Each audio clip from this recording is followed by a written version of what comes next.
But I thought a character was gonna get like a lottery ticket, Oh, and they were gonna they were gonna have great expectations, like, oh, I'm definitely gonna win this $100, which $100 was probably $1,000,000 back then. when did the lottery start?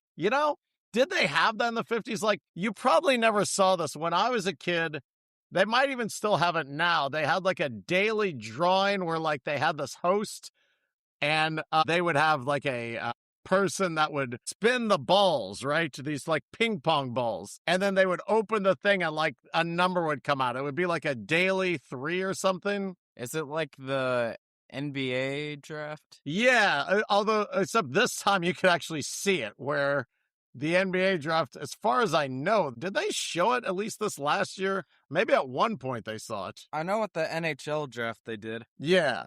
But yeah, they would have these ping pong balls and like this see-through canister. And then like they usually had the female that would come up and like open it. And then like one of the balls would go over, they'd say 3. And then the other, then like it would be like 8. And then it'd be like 3, 8, 9. If you have 3, 8, 9, you just won, whatever. You know what I mean? Like, I can't see them having that in the 50s. Would they have had scratch off? Would they have had the technologies for a scratch off in the 50s?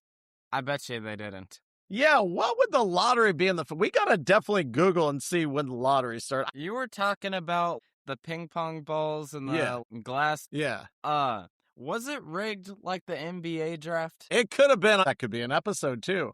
Maybe Potsie and Ralph Mouth rigged the lottery? Yeah. Yeah. Could you imagine, like, Ralph Mouth being, like, the lady or whatever, like, showing the numbers or whatever? Yeah, he's like the host.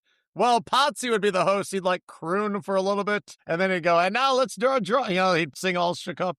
That TV would be off in an instant. Really? Even if he had the chance to win $30 or whatever it would have been back then? Listen, if he's crooning, that TV is shut off. Man, I wonder, like, let's go back to the 50s when you had, like, probably one channel, if any. Like, if they had the lottery drawing with Ralph Mouth and Potsie starts crooning, they didn't have the internet. Like, would that be the only way that you'd find out? Would people risk losing $30 just so they didn't have to hear Potsie croon? I know I would. Maybe that's how they got, like, the pot building. Maybe that's how it started, was like Potsie was crooning on the show, and people are like, forget this. I'm not watching this guy. So then, like, no one would claim the $30. So that's how it got to be obscene numbers, like $1 million, because the pot would just roll over because no one wanted to watch Potsie sing. Yeah.